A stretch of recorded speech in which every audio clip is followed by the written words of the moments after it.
Hey, how's it going? My name is Zachary Green, and for the leadership video, I interviewed two people. The first person is Michael Rainerman. He's my stepdad who lives in Charlotte, North Carolina, and he works for a company called Honeywell. At Honeywell, he has many roles which he is in charge of, but his main role is an international tax attorney. He is in charge of tax strategy at Honeywell and how they can better the company, and his job helps him save money, and he's very crucial to the company. The second person I interviewed was James Margatis. He's a close friend of mine's father. He's from Greece, and he works at a company called Rinaldi Group, the Rinaldi Group. This company is located in New York City, and here at the company, his job title is the construction/supervising manager, and he supervises projects and deals with many different types of people. Now, the first question I asked them was, what do you need to know as an entry-level professional? And the first person said you have to be prepared to get outside of your comfort zone, and you'll likely be taking on tasks which you have little preparation of knowledge of, but everything will be new, and although you may not have a lot of knowledge, you will have the base knowledge from your studies, but you have to put in the work and just roll up your sleeves and try your hardest. And the second person said you have to get used to everything, and the main thing you should do is attach yourself to someone who's higher up to ultimately learn from them, and you have to show them that you are ready to work, and you have to show them that you have the dedication and you really want to put in the work to succeed, and then you will learn things from them, and hopefully they will help you out. And both people, although said kind of different answers, they both relate in the end in saying how it's new and you got to get used to it, and once you do, you have to really work, and once you do, you'll get it and you'll succeed. Next question I asked was, how can you best prepare for progress in your field? And first person said learning is continuous, and you have to read about current events, read about competitors, and just put research in. Second person said the best way to prepare for progress is to educate yourself on events and circumstances that's happening, whatever it is you do. And they both relate, and they both talk about how you really just got to read, and you got to put in that extra work to understand what's going on, and really read about current events and learn about your competitors. So in the end, that will help you succeed and prepare for whatever it is you're trying to do in your field. And next question I asked them was, what can you do now? What can I do now as a college student to set up for success in whatever I choose to do? And the first person said that college is the time to create good habits and set yourself up for success in whatever you're doing. And these things include time management, ability to prioritize, understanding and accepting constructive feedback, and the basic business skills will get you in the door, but it's the soft skills that you learn that will make you successful. And the second person said that you truly have to identify what your end goal is, and you have to focus on the steps and education to achieve that goal. And they both talk about how you have to focus on your education, and you have to learn things like time management along the way, and you have to prioritize, and just along the way you'll learn those steps, and in the end it'll set you up for success. The next thing I asked was, how is leadership practiced in their fields?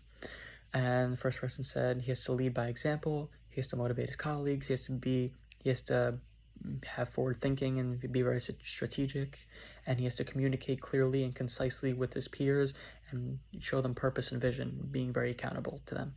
The second person says leadership in any job is used to bring people together, cooperate, and coordinate as a team so that success can be achieved at whatever it is you're doing.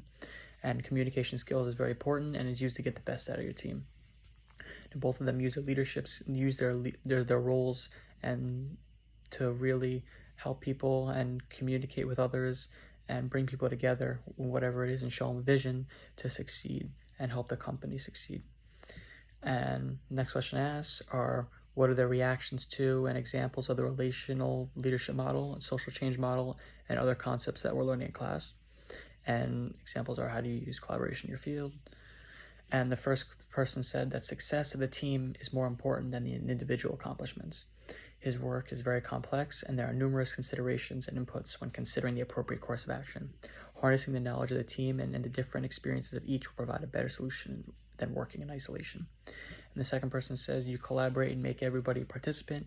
Everybody should learn what they achieve, and it doesn't matter what type of person you are. Whoever puts in the most work deserves what they receive. And both people, although gave kind of different answers and they perceived the question differently, they both had an agreement that it's not good to work in isolation. You have to make everybody a participant, work together, and whoever puts in that work, it will really deserve what they get. And whatever you put in, however work you put in is what you receive.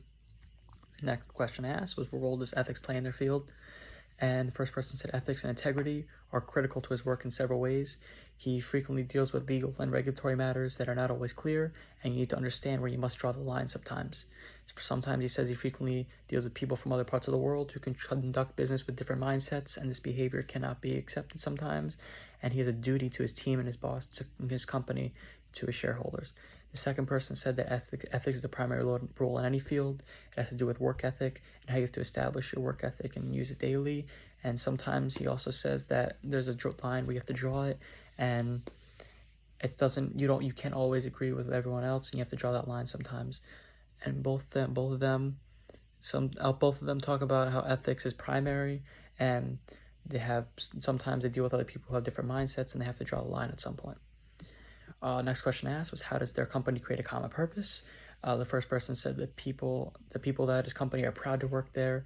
They said he said his company is a well-known Fortune 100 company. It has withstood the test of time and manufactures products in many different industries and makes the world a safer, more sustainable place.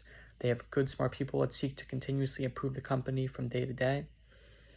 And they conduct business on a day-to-day basis to the products and services we provide to the customers. The second person said that their company's common purpose is that they build buildings and they take care of the job at hand, and whatever job at hand dictates the purpose, and then each member of the team is to fulfill their role, and that role, whatever it may be, the end purpose is to complete the project.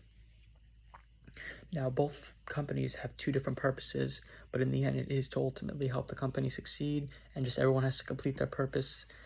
And that helps, and when everyone does their purpose, it ultimately helps the company do well and make money. However, whatever it is they have to do, whether it's completing a project in the city, whether it's like taking down buildings or making the world a more sustainable place. The last question I asked was the impact of working with different people in the particular career field in relation to leadership. Some examples are differences related to race, ethnicity, veteran status, marital status, etc. And the first person said, everyone brings a different perspective. And as he said, the problems I deal with are complex and usually require a team to bring the best solutions to the company. And many of these issues are multi-jurisdictional and impact several countries. And including multiple perspectives during the dialogue provides a better solution.